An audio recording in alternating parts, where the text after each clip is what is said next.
أعوذ بالله من الشيطان الرجيم. إن الله اشترى من المؤمنين أنفسهم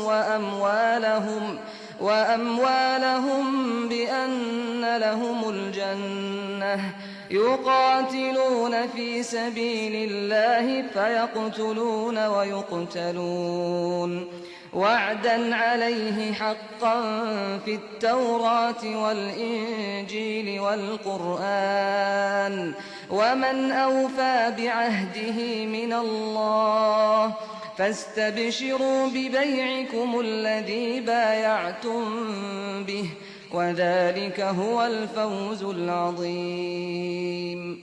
التائبون العابدون الحامدون السائحون الراكعون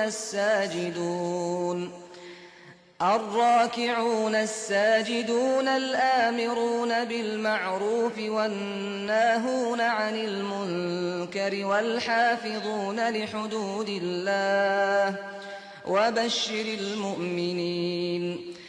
حقیقت یہ ہے کہ جو لوگ پیغمبر کے ہاتھ پر بیعت کر کے ایمان لائے ہیں ان کے جان و مال اللہ نے اس وعدے پر ان سے خرید لیے ہیں کہ ان کے بدلے میں وہ ان کو جنت عطا فرمائے گا.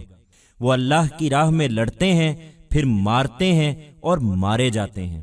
یہ اللہ کے ذمے ایک سچا وعدہ ہے تورات اور انجیل اور قرآن میں، اور اللہ سے بڑھ کر کون ہے جو اپنے وعدے کو پورا کرنے والا ہو.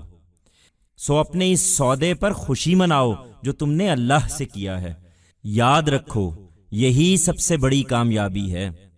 وہ توبہ کرنے والے ہیں، عبادت کرنے والے ہیں، شکر کرنے والے ہیں، خدا کی راہ میں سیاحت کرنے والے ہیں، اس کے آگے رکوع اور سجدہ کرنے والے ہیں، بھلائی کی تلقین کرنے والے ہیں، برائی سے روکنے والے ہیں اور حدود الہی کی حفاظت کرنے والے ہیں. وہی سچے مومن ہیں.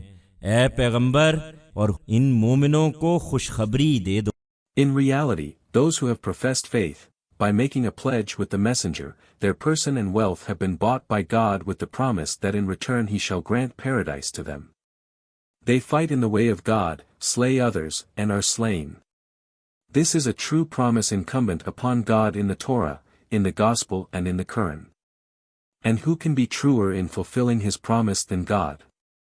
So, rejoice on your deal that you have made with God. Bear in mind that, this only is the greatest success. They are those who repent, worship, are grateful, who exert, for the cause of God, who kneel and prostrate, before him, urge, people, to good and forbid, them, from evil and protect the bounds of God. It is they who are true believers and O Prophet. Give glad tidings to these believers.